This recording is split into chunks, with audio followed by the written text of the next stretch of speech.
प्रभुं प्राणनाथं विभुं विश्वनाथं जगन्नाथनाथं सदानन्दभाजम् भवद्भव्यभूतेश्वरं भूतनाथं शिवं शङ्करं शम्भुमीशानमीडे गणेरुण्डमालं तनौ सर्पजालं महाकालकालं गणेशादिपालम्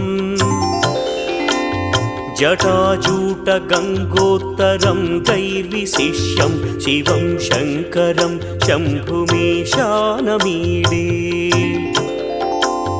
मुदामाकरं मण्डनं मण्डयन्तं महामण्डलं भस्मभूषाधरन्तम् अनादिं ह्यपारं महामोहमारं